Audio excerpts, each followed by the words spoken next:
Hi hello welcome to my dear competitive aspirants. Welcome to Xiaomi institute YouTube channel. So మరి మనకు Sunday రోజున తెలంగాణలో group 1 prelims exam conduct చేయడం జరిగింది. So మరి దాంట్లో భాగంగా పేపర్ విధానం పరిశీలిస్తే పేపర్ అనేది ఇక్కడ కొంచెం మోడరేట్గా ఇవ్వడం జరిగింది. అంటే ఇచ్చిన బిట్స్ ఏవైతే ఉన్నాయో అవి కొన్ని డైరెక్ట్ క్వశ్చన్స్ ఇవ్వడం జరిగింది. కొన్ని అడిగే క్వశ్చన్స్ ఎలా ఉన్నాయంటే కొన్ని కాన్సెప్ట్ ఓరియంటెడ్గా అనాలసిస్ బేస్ మీద ఎక్కువగా ఫోకస్ చేయడం అనేది జరిగింది. మరి అందులో భాగంగా మన ఇండియన్ పాలిటీ నుంచి మరి ఎలాంటి ప్రశ్నలు అడగడం జరిగింది. సో వాటికి సంబంధించిన ఒకసారి క్లియర్ కట్ పాలిటీ ఎక్స్ప్లెనేషన్ చూద్దాము. సో తెలంగాణ గ్రూప్ 1 ప్రిలిమినరీ 2024కి సంబంధించి సో ఫస్ట్ క్వశ్చన్ 64 చూడండి. ఇక్కడ ఏమొచ్చాడు అంటే పార్లమెంట్ సభ్యుల ఎన్నికకు సంబంధించి దిగువ అంశాలను పరిగణించండి అన్నాడు. ఓకేనా. సో స్టేట్మెంట్ 1, లోక్సభ సభ్యుల ఓటు హక్కు గల వయోజనులచే ప్రత్యక్షంగా ఎన్నుకోబడతారన్నాడు. సో దిగువ అంశాలను పరిశీలించి ఇందులో సరైనవి ఏవి అన్నాడు. పై వ్యాఖ్యలలో సరైనవి ఏవి అన్నాడు. మరి లోక్సభ సభ్యులు మనకు లోక్సభ సభ్యుల స్థానాలు 543. మరి లోక్సభలోని సభ్యులు ఎలా ఎన్నుకోబడతారు? సో వయోజన ఓటు హక్కుతో అంటే 18 సంవత్సరాలు నిండిన పౌరులచే ఓటు హక్కు ఉన్న వారి చేత ఎన్నుకోబడతారు. అంటే లోక్సభ సభ్యులను ప్రజలే ప్రత్యక్షంగా ఎన్నుకుంటారు. ప్రజలు ప్రత్యక్షంగా ఎన్నుకుంటారు. అదే రాజ్యసభకు అయితే మనకు రాజ్యసభలో పరోక్షంగా ఎన్నుకోబడే సభ్యులు ఉంటారు. అండ్ 12 మెంబర్స్ నామినేటెడ్ సభ్యులు ఉంటారు. నామినేటెడ్ అంటే పరోక్షంగా ఎన్నికయ్యే సభ్యులు ఉంటారు ప్లస్ నామినేటెడ్ సభ్యులు ఉంటారు. బట్ లోక్సభలో ఉన్న 543 మెంబర్స్ అందరూ కూడా ప్రజల చేత అంటే వయోజన ఓటు హక్కు ద్వారా ఎన్నుకోబడే సభ్యులే ఉంటారు. కాబట్టి మనకు ఏ అనే స్టేట్మెంట్ రైట్ అవుతుంది. సో మనకి ఇచ్చిన 4 ఆప్షన్స్లో కూడా ఏ ఉన్నది కాబట్టి నెక్స్ట్ ఆప్షన్కి వెళ్దాం. బి, రాజ్యసభ సభ్యులు రాష్ట్రాలు ఎన్నుకోబడిన శాసనసభ సభ్యులచే దామాష ప్రాతినిధ్య పద్ధతిలో ఆధారంగా పరోక్ష విధానంలో ఎన్నుకోబడతారు. సో ఇక్కడ రాజ్యసభ సభ్యులట పరోక్ష పద్ధతిలో ఎన్నుకోబడతారు అన్నాడు. కరెక్ట్. ఎక్కడి నుంచి? రాష్ట్రాలలో ఉన్న ఎమ్మెల్యేల చేత ఎన్నుకోబడతారు. సో ఇక్కడ దామాషా పద్ధతి అన్న గుర్తుంచుకోండి. దామాషా పద్ధతి అన్న లేదా నైష్పత్తిక అంటే ప్రపోర్షనల్ రిప్రజెంటేటివ్ అంటాం. సో దామాషా పద్ధతి అన్న లేదా నైష్పత్తిక ప్రాతినిధ్య పద్ధతి అని ఇక్కడ కరెక్టే. సో బట్ ఇది ఇండైరెక్ట్ ఎలక్షన్స్ కాబట్టి స్టేట్మెంట్ బి కూడా కరెక్టే. సో ఇక్కడ చూడండి నెక్స్ట్, ప్రత్యేక పరిజ్ఞానం కలిగిన కొంతమంది వ్యక్తులను ప్రధానమంత్రి రాజ్యసభ సభ్యులుగా నియమిస్తారు. సో అది నియమించేది ఎవరు అంటే రాష్ట్రపతి, ప్రెసిడెంట్. ఇక్కడ ఒకటే ఒక స్టేట్మెంట్ మనకి ఇక్కడ. సో ఇక్కడ ప్రధానమంత్రి ఇచ్చాడు కాబట్టి మనకు ఈ స్టేట్మెంట్ రాంగ్ అవుతుంది. So president nominated 12 members in Rajya Sabha. So ప్రత్యేక పరిజ్ఞానం అంటే కళలు, సాహిత్యం, సైన్స్ అండ్ టెక్నాలజీ, సామాజిక సేవ అనే రంగాలలో ప్రత్యేక విశేష అనుభవం కలిగిన ఒక 12 మందిని రాష్ట్రపతి గారు నామినేట్ చేస్తారు. ఇక్కడ మరి ఇక్కడ ఏమన్నాడు? ప్రధానమంత్రి అన్నాడు. సో కాబట్టి స్టేట్మెంటు రాంగ్. సో ఇక్కడ మనకు సి. ఓకేనా, రాంగ్ ఎలిమినేషన్. బి ఉండాలి, ఇక్కడ బి లేదు కాబట్టి ఇది కూడా wrong elimination. Next D, Rajya Sabha సభ్యులను ప్రతి రాష్ట్రానికి దాని భౌగోళిక ప్రాంతం ఆధారంగా కేటాయించబడతారు అన్నాడు. సో ఇక్కడ ఈ స్టేట్మెంటు రాంగ్ స్టేట్మెంట్. అంటే రాజ్యసభ సభ్యులు రాష్ట్రాలకు ఎలా కేటాయిస్తారంటే బేస్డ్ ఆన్ ది పాపులేషన్, జనాభాను ఆధారంగా చేసుకొని కేటాయిస్తారు. దీని ఆధారంగా జనాభాను ఆధారంగా చేసుకొని ఇక్కడ కేటాయిస్తారు. సో 4వ షెడ్యూల్ మనకు చెప్తుంది రాష్ట్రాలకు మరియు కేంద్రపాలిత ప్రాంతాలకు రాజ్యసభ స్థానాల కేటాయింపు గురించి చెప్పే schedule 4th schedule. So it depends on the state population. ఓకేనా, state population not a boundary area, not a boundary area. So కాబట్టి D statement is the wrong statement. So this is also wrong statement. So that's why A is B correct కాబట్టి the first one is the right answer. First one is the right answer. Next question, భారత రాజ్యాంగంలోని క్రింది పేర్కొన్న ప్రకరణలను వాటి వివరణతో జతపరచండి అన్నాడు. ప్రకరణ and వివరణ. సో ఆర్టికల్ 14, 16, 17, 18 అంటే మనకి ఇవన్నీ కూడా సమానత్వానికి సంబంధించిన అంశాలు. 14 అంటే మనకి ఏం సార్? చట్టం ముందు అందరూ సమానులే. దీన్ని మనం బ్రిటన్కి వెళ్ళి గ్రహించినాం, అంటే ఇంగ్లాండ్ దేశం నుంచి. సో చట్టం ముందు అందరూ సమానులే ఈజ్ ద ఏకి 3 ఉండాలి. ఏకే ఉండాలి సార్? 3 ఉండాలి. సో ఇక్కడ గమనించండి, ఏకి 3 ఆప్షన్ ఒకటే ఉంది మనకి ఇక్కడ ఎగ్జామ్లో. కాబట్టి ఆన్సర్ ఏంటి సార్? 4-1. సో ఇలా ప్రతిసారి కూడా ఎగ్జామ్లో కొన్ని క్వశ్చన్స్ కూడా షార్ట్కట్లు ఇవ్వడం జరుగుతుంది. సమయం మిగులుతుంది. రెండో తెలియని ఆప్షన్స్ కూడా మనకి ఈజీగా చేసుకోవడానికి ఆస్కారం ఉంటుంది మీరు గమనిస్తే. రెండవది 16, ఉద్యోగాలు అందరికీ సమాన అవకాశాలు కల్పించాలి, ఎలాంటి వివక్షత చూపించరాదని చెప్పేది. సో అంటే బీకి 2 ఉండాలి. సో బీకి 2 చూడండి ఇక్కడ. నెక్స్ట్ 17 అబాలిషన్ ఆఫ్ అన్టచబిలిటీ, అంటే భారతదేశంలో అంటరానితనాన్ని నిర్మూలించాలని చెప్పేది. సో దీనికోసం 1955లో ఓకేనా అంటరానితన నిషేధం చట్టం కూడా చేయడం జరిగింది. తర్వాత 1976లో పౌర హక్కుల పరిరక్షణ చట్టంగా పేరు కూడా మార్చడం అనేది జరిగింది. సో కాబట్టి ఇక్కడ సికి 1 ఉండాలి. నెక్స్ట్ అబాలిషన్ ఆఫ్ టైటిల్స్, అంటే భారతదేశంలో బిడుదల రద్దు, ఎలాంటి బిడుదలు ఉండకూడదు అంటే రాజ్ బహదూర్, దేశ్ పాండే ఓకేనా రాజ్ముఖ్ ఇలాంటి బిడుదలు ఉండకుండా భారతదేశంలో ప్రజల మధ్య సమానత్వాన్ని తీసుకురావాలనే ఉద్దేశంతో బ్రిటిష్ వారి కాలంలో ఉన్న బిడుదలను భారతదేశంలో రద్దు చేయడం అనేది జరిగింది. సో కాబట్టి డీకి 4 ఉండాలి. సో డీకి 4 ఉంది. సో కాబట్టి 4th one is the right answer. ఓకేనా. నెక్స్ట్ క్వశ్చన్, పార్లమెంట్ అంటరానితనం నేరాల చట్టం 1955ను ఆమోదించింది. ఈ చట్ట ప్రకారం సుప్రీంకోర్టు ముందుకు వచ్చిన మొదటి కేసు క్రింది వారిలో ఏది అన్నాడు.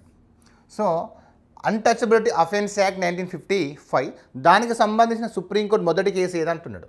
సో తంతి తపాలా శాఖ పీటీ షెడ్యూల్ కులాల మరియు తెగల ఉద్యోగుల సంక్షేమ సంఘం వర్సెస్ భారత ప్రభుత్వ కేంద్ర ప్రభుత్వం. రెండోది విమలేష్ తోమర్ వర్సెస్ హర్యానా రాష్ట్రం, కర్ణాటక రాష్ట్రం వర్సెస్ అప్పా ఇంగాలే, కేరళ రాష్ట్రం వర్సెస్ గులాబ్ సింగ్. ఇక్కడ గమనించండి, మరి అన్టచబిలిటీ అఫెన్స్ యాక్ట్ 1955 చట్ట ప్రకారం సుప్రీంకోర్టుకు వచ్చిన మొదటి కేసు ఏది అంటున్నాడు మరి ఇక్కడ. సో సుప్రీంకోర్టుకు వచ్చిన మొదటి కేసు అని గమనిస్తే మనకు తంతి తపాలా కేసు అనేది 1988 ఇది. సో ఈ కేసు అనేది 1988కు సంబంధించింది. సో విమలేష్ తోమర్ కేసు అనేది మనకి ఇది 2021లో వచ్చిన కేసు. సో కర్ణాటక రాష్ట్రం వర్సెస్ అప్పా ఇంగాల్, సో మనకి ఇది 1992లో వచ్చిన కేసు. ఓకేనా. మన నెక్స్ట్ కేరళ రాష్ట్రం వర్సెస్ గులాబ్ సింగ్, సో మరి ఇది 1953లో వచ్చిన కేసు. మరి ఇక్కడ మీరు గమనిస్తే అసలు మనకు ఇది చట్టం వచ్చినప్పుడు సంబంధం లేదు, ఇది చట్టంతో సంబంధం లేని కేసు ఇది.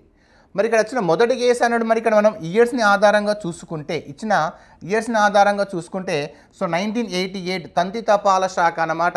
ఇది షెడ్యూల్ కులాలకు ఉద్యోగాలకు సంబంధించి ఓకేనా కాస్త వివాదం ఏర్పడింది. ఆర్టికల్ 16తో సంబంధం ఉంది.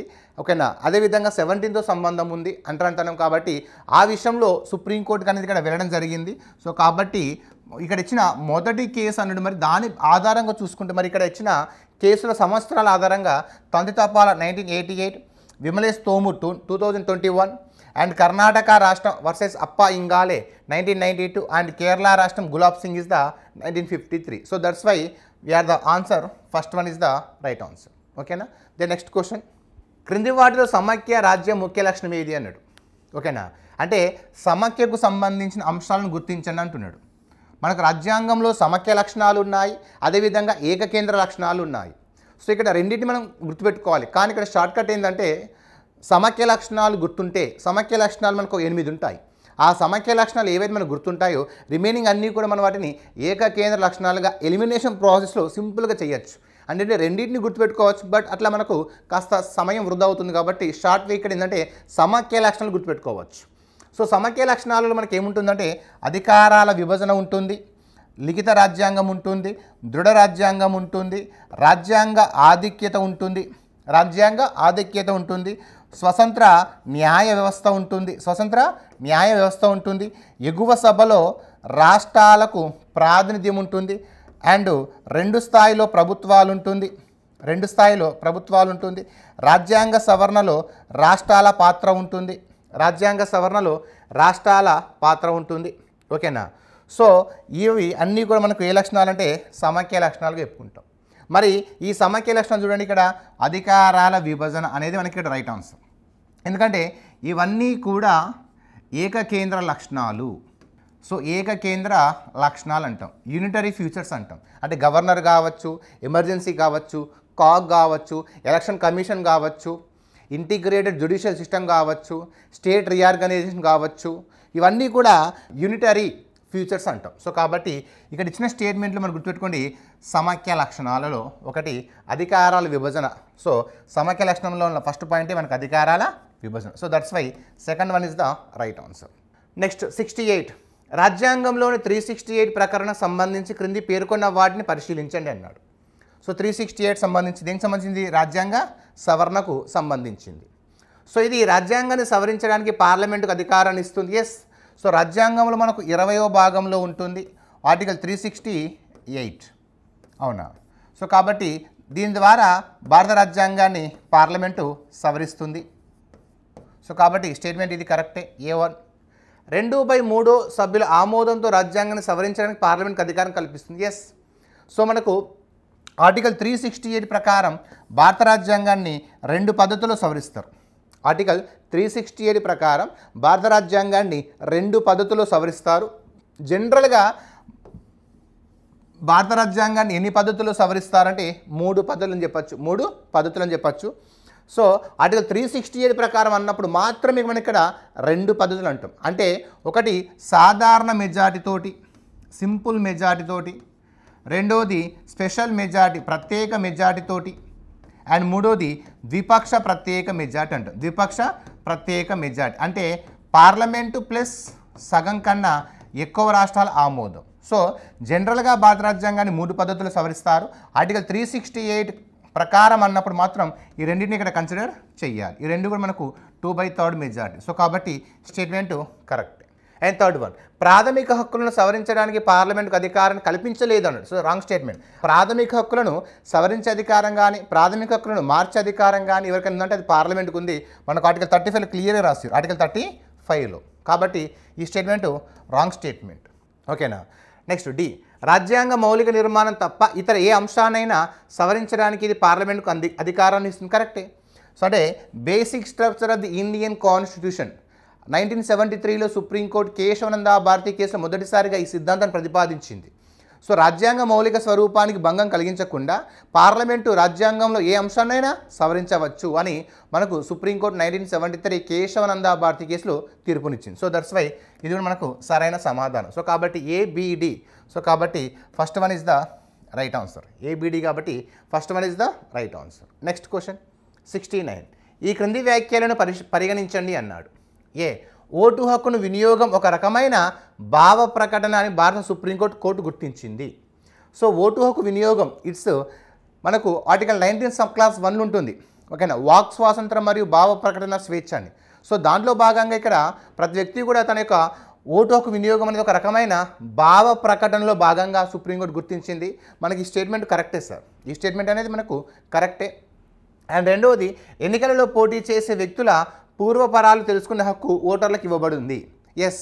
సో మనకు ఇది కూడా మనకు ఎన్నికల్లో ఇవ్వబడింది. ఇక్కడ మనం గమనించాల్సిన అవసరం ఉంది. సో మనకు ఈ విషయాన్ని సుప్రీంకోర్టు కూడా రీసెంట్గా 2023లో చెప్పింది సార్. భీమ్రావ్ బస్వంత్ పాల్ పటేల్ కేసులో సుప్రీంకోర్టు ఎన్నికల్లో పోటీ చేసే వారి యొక్క పూర్వపరాలు తెలుసుకునే అంశం అనేది ప్రతి వ్యక్తికి ఉంటుంది అని చెప్పి రీసెంట్గా మన సుప్రీంకోర్టు కూడా తీర్పునివ్వడం జరిగింది. సో కాబట్టి ఈ 2 స్టేట్మెంట్స్ మనకు సరైనవి. కాబట్టి A, B అండ్ రెండు కూడా నిజం. నెక్స్ట్ 70. రాజ్యాంగ ఆదేశిక నియమాలకు సంబంధించి క్రింది పేర్కొన్న ప్రకరణలలో సరైన జతలు ఏవి అన్నాడు.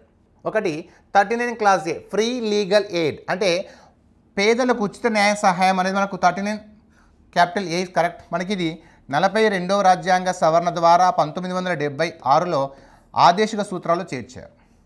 ఓవరాల్గా ఆదేశిక సూత్రాలలో 42వ రాజ్యాంగ సవరణ ద్వారా 4 ఆర్టికల్స్ ఇక్కడ రాజ్యాంగంలో చేర్చడం అనేది జరిగింది. రెండవది 43 క్లాస్ A, పరిశ్రమ నిర్వహణలో కార్మికులకు భాగస్వామ్యం. సో ఇది కూడా మనకు 42 కాన్స్టిట్యూషనల్ అమెండ్మెంట్ యాక్ట్ ప్రకారం 1976లో చేర్చారు. ఆ స్టేట్మెంట్ కూడా 43 క్లాస్ Aతో సంబంధం ఉంది.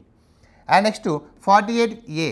సో ఇది కూడా 42వ రాజ్యాంగ సవరణ ద్వారా 1976లో ఆదేశిక సూత్రాల్లో చేర్చారు. కానీ 48 క్లాస్ A ఏం చెప్తుందంటే వన్యప్రాణి సంరక్షణ,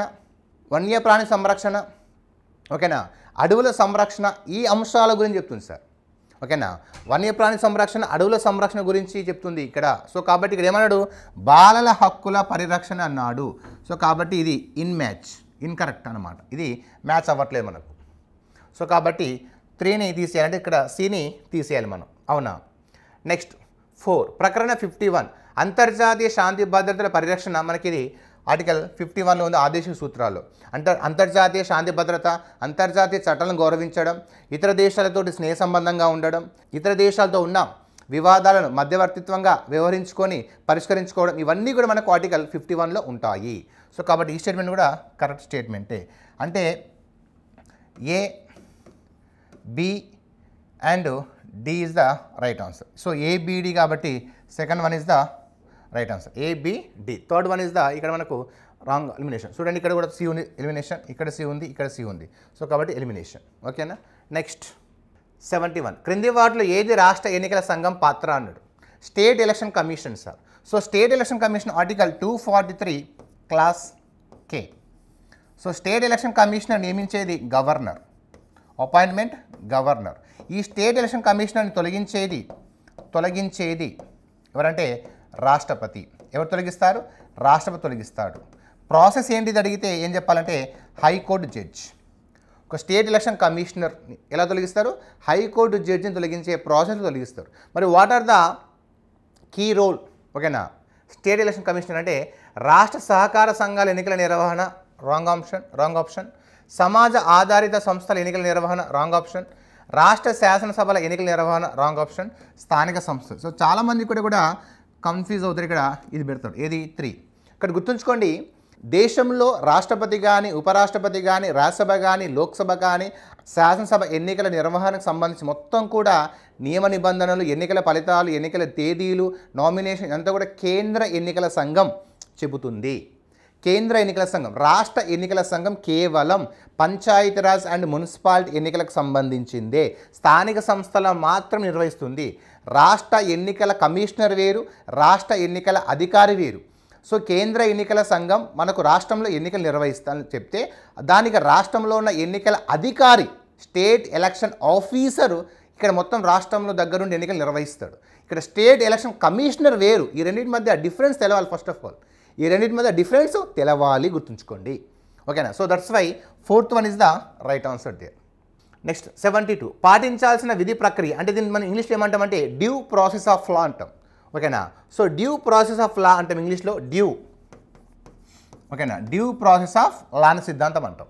సో దీని తెలుగులో పాటించాల్సిన విధి ప్రక్రియపై రాజ్యాంగ సభలో జరిగిన చర్చల్లో డాక్టర్ బిఆర్ అంబేద్కర్ ఇలా గమనించారు. అంటే డ్యూ ప్రాసెస్ ఆఫ్ లా అనే అంశం మీద రాజ్యాంగ పరిషత్లో చర్చ జరిగిందట. సో దాంట్లో అంబేద్కర్ ఏం మాట్లాడాడు అని ఇక్కడ అడుగుతున్నాడు. సో గమనించండి, శాసన న్యాయశాఖల మధ్య గల సంబంధాలు అన్నాడు. సో కరెక్టే. ఎందుకంటే మనకు శాసనశాఖ న్యాయశాఖల మధ్య గల సంబంధాలకు సంబంధించి రెండు కూడా, అంటే ఇక్కడ శాసనశాఖ పని ఏంటిది? చట్టాలు చేయడం. మరి ఆ చట్టం చేసేటప్పుడు ఆ ప్రక్రియ ఎలా చేస్తుంది అంటే శాసనశాఖ ఒక చట్టాన్ని రూపొందించేటప్పుడు ఆ శాసనం అనేది ఏ ప్రక్రియ ఆధారంగా చేస్తుంది, ఏ కోణంలో చేస్తుంది, ఎందుకోసం చేస్తుంది అనేది అవసరం ఉండాలి. అలా కాకుండా పార్లమెంటు వాళ్ళకి అధికారం ఉందని చెప్పేసి శాసనశాఖ చట్టాలు చేస్తే దాని న్యాయశాఖ ఏం చేస్తుంది? ఇక్కడ కొట్టివేయడానికి అవకాశం ఉంటుంది. కాబట్టి ఇక్కడ ఏదైనా ఒక చట్టం చేసేటప్పుడు మళ్ళీ ఫైనల్గా ఎవరైనా న్యాయస్థానాన్ని సంప్రదించవచ్చు. కాబట్టి ఇక్కడ ఎవరి మధ్య? శాసనశాఖ న్యాయశాఖల మధ్య సంబంధాన్ని తెలియజేస్తుంది అని చెప్పేసి అంబేద్కర్ చెప్పడం జరిగింది. మనకు ఈ ప్రాసెస్ అందుకే కదా ఈ ప్రాసెస్ని మనము మేనకా గాంధీ కేసులో వాడాం. ఈ ప్రాసెస్ని Maneka Gandhi versus union of India 1978లో మనం supreme court due process of law అనే సిద్ధాంతాన్ని ఆధారంగా చేసుకొని సుప్రీంకోర్టు తీర్పునివ్వడం కూడా జరిగింది. కాబట్టి స్టేట్మెంటు కరెక్టే. తర్వాత సమాఖ్య విధానంలో శాసనశాఖ చేసిన చట్టాలు చెల్లనేరవని, చెల్లుబాటు కావని న్యాయశాఖ నిర్ణయించడం. అంటే ఈ స్టేట్మెంట్ కరెక్టే సార్. ఎందుకంటే సుప్రీంకోర్టు తీర్పు ఇచ్చేటప్పుడు ఇక్కడ intra virus and ultra virus అంటాం. అంటే సుప్రీంకోర్టు ఇక్కడ రెండు రకాల తీర్పులు ఇస్తుంది. ఒకటి రాజ్యాంగానికి అనుకూలంగా ఒక అంశం ఉంటే దాన్ని ఇంట్రా వైరస్ అని, రాజ్యాంగానికి అనుకూలంగా లేకపోతే దాన్ని వ్యతిరేకంగా ఉంటే అల్ట్రా వైరస్ అని చెప్పి సుప్రీంకోర్టు రెండు రకాల ఇక్కడ తీర్పులు ఇస్తుంది. ఇది డ్యూ ప్రాసెస్ ఆఫ్ లాను భాగం. కాబట్టి ఈ స్టేట్మెంట్ కూడా కరెక్టే. మూడోది సమాఖ్య ఏర్పాటు వెసులుబాటు ప్రమేయం ఉంటుంది. సో దీనికి సమాఖ్య ఏర్పాటు వెసులుబాటుకు సంబంధం ఉండదు సార్. ఎందుకంటే మన రాజ్యాంగంలో అంబేద్కర్ స్వయంగా చెప్పిండు, we have the follow the federal form of the government but we not mention the federal in the word of the Indian constitution. మనం సమాఖ్య విధానాన్ని ఫాలో అవుదాం, కానీ రాజ్యాంగంలో ఎక్కడ కూడా సమాఖ్య అనే ఉండకూడదు. ఆ సమాఖ్య అనే పదం ఉంటే అప్పుడు దేశంలో విచ్ఛిన్నం కావడానికి ఆస్కారం ఉంటుంది అనే అంశం చెప్పడం జరిగింది. సో కాబట్టి ఇది మనకి ఇక్కడ రాంగ్ స్టేట్మెంట్ అవుతుంది. అంటే ఏ అండ్ బి కాబట్టి third one is the right answer. Next 73. రాజ్యాంగ సవరణ చట్టం 4వ సవరణ 1955 ద్వారా విశిష్ట అధికార పరిధి అనే భావనను ప్రవేశపెట్టింది. ఓకేనా. ఈ భావన కలిగి ఉంది అన్నాడు. ఒకటి, ప్రజా ప్రయోజనాల దృష్ట్యా ఎవరినైనా నిర్బంధించే పోలీస్ అధికారం వివరిస్తుంది. అసలు ఇది దానికి సంబంధం లేదు. ఓకేనా. రెండోది ప్రజా సంక్షేమం దృష్ట్యా పన్నులు విధించే అధికారం గురించి తెలుపుతుంది. భారతదేశంలో పన్నులు విధించడానికి ప్రత్యేకంగా రాజ్యాంగాన్ని సవరించాల్సిన అవసరం ఏమీ లేదు. సో ప్రజా ప్రయోజనం దృష్ట్యా ప్రైవేట్ వ్యక్తుల ఆస్తులను తీసుకునే చట్టబద్ధ అధికారం కలదు. Yes, this statement is the right statement. అంటే కేంద్ర ప్రభుత్వం రాష్ట్ర ప్రభుత్వాల యొక్క ఆస్తులు కాకపోయినా ప్రభుత్వం ప్రైవేటు వ్యక్తుల యొక్క ఆస్తులను ప్రభుత్వం స్వాధీనపరచుకోవచ్చు. లైక్ ఎగ్జాంపుల్ మీరు గమనించండి, ఇప్పుడు అమరావతిని రాజధానిగా చేయాలనే ఉద్దేశంతో మరి చంద్రబాబు నాయుడు గారు ముఖ్యమంత్రిగా ఉన్నప్పుడు అక్కడ వేలాది మంది యొక్క ప్రైవేట్ ఆస్తులను స్వాధీనపరుచుకున్నారు. బట్ అలా ఆస్తులను స్వాధీనపరచుకోవచ్చు అంటే ప్రజా సంక్షేమం దృష్ట్యా, ప్రజా ప్రయోజనాల దృష్ట్యా, రాష్ట్ర అవసరాల దృష్ట్యా, దేశ అవసరాల దృష్ట్యా ప్రభుత్వం ప్రైవేట్ వ్యక్తుల ఆస్తులను స్వాధీనపరచుకోవచ్చు. కానీ ఆ ప్రభుత్వం తగిన నష్టపరిహారాన్ని ఇక్కడ ఖచ్చితంగా ఇవ్వాలి అనేది మనకు 4th అమెండ్మెంట్ యాక్ట్ 1955లో చేయడం జరిగింది. సో కాబట్టి C only is the right answer. So that's why first one is the answer. Next 93 మార్చి 2024లో క్రింది వారిలో ఎవరు ఎలక్షన్ కమిషనర్స్ ఆఫ్ ఇండియాగా నియమించబడ్డారు అన్నాడు. సో మనకు election commissioner Rajiv Kumar, Gyanesh Kumar, Sukhbir Singh Sandhu, Arun Kumar Goyal. So ఇక్కడ రాజీవ్ కుమార్ చీఫ్ ఎలక్షన్ కమిషనర్గా ఎప్పటి నుంచి మనం కొనసాగుతున్నాడు. సో కొత్తగా మనం వీళ్ళిద్దరిని అపాయింట్ చేయడం జరిగింది. ఎందుకంటే కేంద్ర ఎన్నికల ప్రధాన కమిషనర్తో పాటు మనకు ఇద్దరు కమిషనర్స్ ఉండాలి. అరుణ్ గోయల్ ఇక్కడ మధ్యలో వెళ్ళిపోవడం అనేది జరిగింది.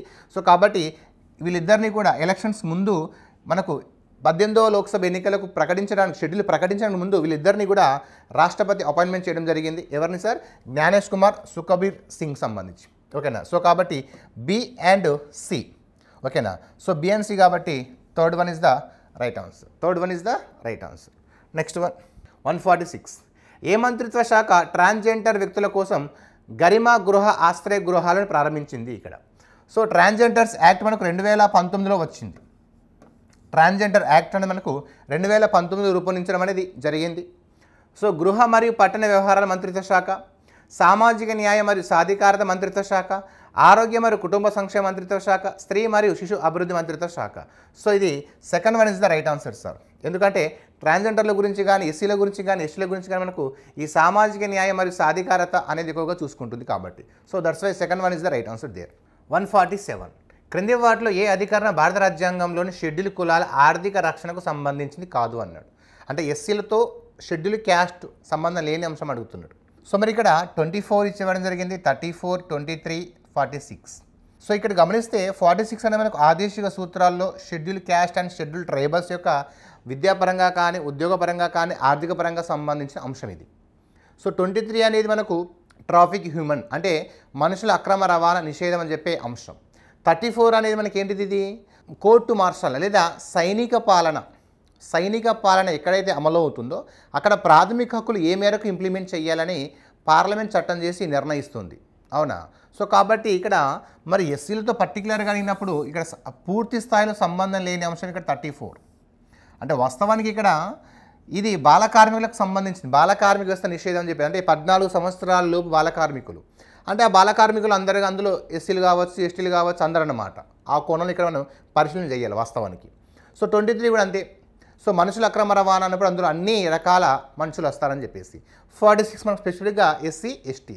సో ఇక్కడ ఎలిమినేషన్ ప్రాసెస్లో అసలు ఎస్సీలతోటి సంబంధం లేని ఆర్టికల్ 34. ఎందుకంటే ఇది కోర్టు మార్షల్ అంటే సైనిక పాలన ఎక్కడైతే అమల్లో ఉంటుందో అక్కడ ప్రాథమిక హక్కులకు సంబంధించింది. ఆర్టికల్ 33 సాయుధ బలగాలలో కానీ, కేంద్ర బలగాలలో కానీ, రక్షణ దళాలలో కానీ పనిచేసే వారికి ప్రాథమిక హక్కులు ఏ మేరకు వర్తిస్తాయని పార్లమెంట్ చట్టం చేసి నిర్ణయిస్తుంది. సో కాబట్టి ఇక్కడ ఇచ్చిన స్టేట్మెంట్లో సో పూర్తి స్థాయిలో సంబంధం లేని option 34. So that's why answer 34 అవుతుంది ఇక్కడ.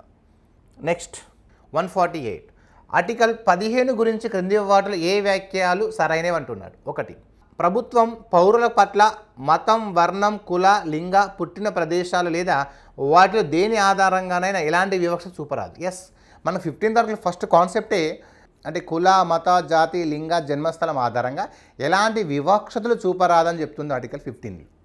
ఓకేనా, స్టేట్మెంట్ కరెక్టే. ప్రభుత్వం స్త్రీలకు మరియు పిల్లలకు ప్రత్యేక వసతులు కల్పించడాన్ని ఈ అధికారం నిరోధించదు. అంటే రాజ్యాంగం ప్రకారం రాజ్యం అనగా ప్రభుత్వం మహిళలకు కానీ పిల్లలకు కానీ ప్రత్యేక సదుపాయాలు కల్పించవచ్చు. ఇది మనకు స్పెసిఫిక్గా చెప్పడం జరిగింది sir. Article sub clause 15 sub clause 3లో క్లియర్గా ఉంది. సో కాబట్టి సెకండ్ స్టేట్మెంట్ కూడా కరెక్టే. చట్టం ముందు సమానత్వం, మరి ఇది ఆర్టికల్ 14తో సంబంధం ఉంది కదా. ఇక్కడ ఎగ్జామ్లో ఏమన్నాడు, 15తో సంబంధం ఉన్న అంశాలు ఏవడిగాడు. సో కాబట్టి this is the wrong elimination. కాబట్టి ఏ అండ్ బి, కాబట్టి third one is the right answer. Next one 149. క్రింది చట్టాలను వాటి సంవత్సరాలతో జతపరచమన్నాడు. చట్టం మరియు సంవత్సరాలు. సో ఇక్కడ గమనించండి, ఒక చట్టం తెలిస్తే రిమైనింగ్ అంతా కూడా మనకి ఇక్కడ ఆన్సర్ తెలిసినట్టే. సో ఫస్ట్ చూడండి, ఎస్సీ ఎస్టీ అట్రాసిటీ చట్టం మనకి ఇది 1989లో చేయడం జరిగింది సార్. ఎస్సీ ఎస్టీ అట్రాసిటీ చట్టం అమల్లోకి వచ్చింది మాత్రం 1990 నుంచి. చట్టం చేసింది మాత్రం 89లో, అమల్లోకి వచ్చింది 19 నుంచి. కాబట్టి ఏకి 4 ఉండాలి. సో ఇక్కడ చూడండి, ఏకి మనకు ఎగ్జామినర్ 4 ఒకటే ఇవ్వడం జరిగింది. అంటే ఆటోమేటిక్ ఆన్సర్ ఇదే కదా. అంటే రిమైనింగ్ మనకు తెలిసినా తెలియకపోయినా ఈజీగా ఆన్సర్ చేయొచ్చు ఇక్కడ ఎలిమినేషన్ ప్రాసెస్లో, అవునా. సో మనకి చూడండి నెక్స్ట్ నేషనల్ కమిషన్ ఫర్ సఫాయి కర్మచారి చట్టం అనేది. సో మనకి ఇది 1993లో చేయడం జరిగింది సార్. చట్టబద్ధమైన సంస్థ ఇది, మనకి స్టాట్యుటరీ బాడీ. అండ్ బాల కార్మిక నిషేధ చట్టం 1986. సో కాబట్టి సీకి ఏముంటుంది, 2 ఉంటుంది. సో 1986లో రూపొందించిన బాల కార్మిక నిషేధ చట్టాన్ని ఓకేనా 2016లో మళ్ళీ సవరించి ఇక్కడ ఏం రాశారంటే అడల్సెంట్ అనే ఒక పదం రాశారు. ఇక్కడ ఏం రాశారు, అడల్సెంట్ అనే ఒక కొత్త పదాన్ని ఇక్కడ రాయడం జరిగింది సార్. అంటే 1986లో రూపొందించిన బాల కార్మిక నిషేధ చట్టాన్ని ఏ సంవత్సరంలో సవరించి పేరు మార్చారు అంటే 2016లో కేంద్ర ప్రభుత్వం చైల్డ్ అడల్సెంట్ లేబర్ ప్రొహిబిషన్ యాక్ట్గా పేరు మార్చింది. అంటే పేరు మార్చింది ఇప్పుడు 2016లో. కొత్తగా యాడ్ చేసిన వర్డ్ ఏంటంటే అడల్సెంట్. అడల్సెంట్ అనే వయసు ఎంత అంటే 14 నుంచి 18 సంవత్సరాల గల వయసు గల పిల్లల్ని ఇక్కడ అడల్సెంట్ అంటారు. ఈ 14 నుంచి 18 సంవత్సరాల గల వయసు గల పిల్లలు ఎక్కడా కూడా గనులలో కానీ పరిశ్రమలో పనిచేయరాదు. గతంలో మనకు 14 సంవత్సరాలు దాటిన పని చేయొచ్చు. కానీ కేంద్ర ప్రభుత్వం 2016లో కొత్తగా అడల్సెంట్ అని ఒక ఏజ్ క్రియేట్ చేసి ఈ 14 to 18 పిల్లలు ఇక్కడ ఫ్యాక్టరీలలో కానీ గనులలో కానీ పరిశ్రమలలో కానీ పని చేయకూడదు అనే ఒక అంశాన్ని ఇక్కడ చేర్చిందనమాట. ఓకేనా. అండ్ నెక్స్ట్ వికలాంగుల హక్కుల చట్టం 2016. So answer second one. Next 150. క్రింది వ్యాఖ్యలను పరిగణించు అన్నాడు. ధృవీకరణ ఏ, ప్రజాస్వామ్య వికేంద్రీకరణ అణగారిన మరియు అట్టడుగు ఉన్న సామాజిక వర్గాలకు వారి సామూహిక బేరసారాలకు మరియు స్థానిక పాలన మరియు అభివృద్ధి ప్రక్రియలో వారికి తగిన వాటాను పొందడానికి అవకాశం అందిస్తుంది. కారణం ఆర్. వికేంద్రీకరణ మరియు ప్రజాస్వామ్యకరణ ప్రక్రియ షెడ్యూల్ కులాల, తెగల మరియు మహిళల వంటి అత్యంత మినహాయించబడిన సామాజిక సమూహాల ప్రయోజనాలను పరిరక్షించడానికి సహాయపడుతుంది. సో ఇది మనకు జనరల్గా స్థానిక సంస్థలు ఎక్కువగా మనకు చెప్పుకుంటాం సార్. అంటే డీసెంట్రలైజేషన్ అంటాం. ఓకేనా. సో మరి ఇది ప్రజాస్వామ్య వికేంద్రీకరణలో భాగంగా భారతదేశంలో ప్రజాస్వామ్య వికేంద్రీకరణ జరిగితే అప్పుడు ఆ ప్రజాస్వామ్య వికేంద్రీకరణలో మనకి ఇక్కడ మహిళలు కానీ, షెడ్యూల్ కులాలు కానీ, షెడ్యూల్ తెగలు కానీ ఒకనా ఎన్నికల్లో పోటీ ఇచ్చేందుకు అవకాశం ఉంటుంది. అండ్ అదేవిధంగా భారతదేశం అట్టడుగు స్థాయిలో ప్రజాస్వామ్య వికేంద్రీకరణ జరిగితే అప్పుడు అక్కడున్న సామాజిక అంశాలు అనేటివి ఇక్కడ మనకు తొలగించవచ్చు. అంటే సమాజంలో అన్ని వర్గాలను గుర్తించినట్టు ఉంటుంది. ఓకేనా. అంటరాంతనాన్ని నిర్మూలించవచ్చు. ఓకేనా. స్థానిక సంస్థలలో భాగంగా అంటే కింది స్థాయిలో భాగంగా ఎలాంటి బేరసారాలు లేకుండా పాలన అనేది ప్రజల క్షేమంలో, ప్రజల కోసం, ప్రజల సంక్షేమం కోసం ప్రజలు భాగస్వామ్యమై ముందుకెళ్తారు ఇక్కడ. అందుకే నీకు బలవంతరాయ్ మెహతా కమిటీ చూడండి. సో బలవంతరాయ్ మెహతా కమిటీ ప్రజాస్వామ్య వికేంద్రీకరణ జరగాలి అన్నాడు. ఆ ప్రజాస్వామ్య వికేంద్రీకరణ జరగాలంటే భారతదేశంలో పంచాయతీరాజ్ సంస్థలు ఏర్పడాలని చెప్పిండు. అందుకే ప్రజాస్వామ్య వికేంద్రీకరణ చెప్పిన మొదటి కమిటీ బలవంతరాయ్ మెహతా కమిటీ. ప్రజాస్వామ్య వికేంద్రీకరణకు రెండో కమిటీ అశోక్ మెహతా కమిటీ అంటాం. అంటే ప్రజాస్వామ్యంలో భాగంగా ప్రజలు భాగస్వామ్యులు అయితే అప్పుడు స్థానిక సంస్థలు డెవలప్ అవుతాయి. మిగిలిన అన్ని వర్గాలు అందులోకి చేర్చుకోవడానికి అవకాశం ఉంటుంది. చాలామంది ఇక్కడ రావడం వల్ల అప్పుడు ప్రజాస్వామ్యం అనేది పెరుగుతుంది అని చెప్పడం జరిగింది. కాబట్టి ఇచ్చిన రెండు స్టేట్మెంట్స్ ఇక్కడ సరైనవే. అండ్ ఏ ఆర్కు సరైన వివరణ. సో కాబట్టి fourth one is the right answer. ఓకేనా.